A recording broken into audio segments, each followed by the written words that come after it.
It's time for my model picks for week 3. Now, this might be the fastest picks video you're going to see on YouTube. I've spent hours and hours each and every year refining my model. But when it comes to making predictions from the model, we just put the data into the model, let the model do its magic, and the model gives us the output. No need to talk about the matchups, just let the model do its work. Over the first 2 weeks, the model was 2 and 3 on the spread bets in both week 1 and week 2, and my Moneyline Parlay bets in these videos are perfect. Now, these Moneyline Parlay bets are not based on the model, but we do a very similar data analysis to come up with the Moneyline Parlay picks. Let's get to the model spread picks. The model likes the Lions plus 5.5 at the Ravens. Now, the model is 63.6% sure about this bet, and that's a very high percentage for this particular model. It also likes the Cowboys minus 1.0 to Bears, the Broncos plus 3.0 to Chargers, and the Cardinals plus 2.5 at the 49ers. Now, this bet right here with the Cowboys actually contradicts the bet that I made earlier in the week based on the trend, but since I've already made the bet on the Bears, I'm not going to make this particular bet. But let me just say, it's not very common for the model to contradict a trend, but it's done so at least one time in each of the first 2 weeks. And in both cases, the model picked the bet correctly. So I think in the future, what I'm going to do is when I give out my trend video on Tuesdays, I'm going to wait for my Thursday model video to decide the final bet.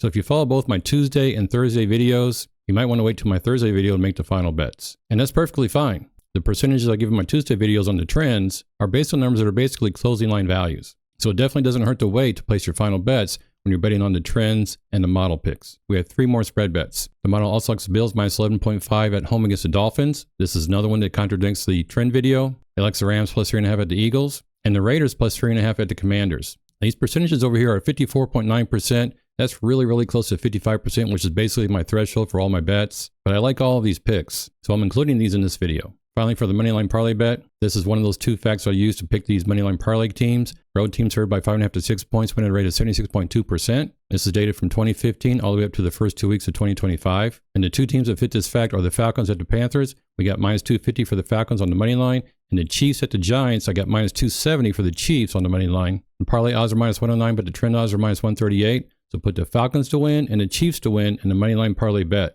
This particular Moneyline Parlay bet was on my Tuesday video, where I got a little bit better numbers for the money line. I've already placed this bet. The other Moneyline Parlay bet was the Buccaneers and the Seahawks at home, but now because those lines have moved, that bet no longer has value as of Thursday morning. So I'm not going to include that in this video. That's it for the model picks for week 3. I can't wait to see how these turn out. Good luck in week 3. Let's go!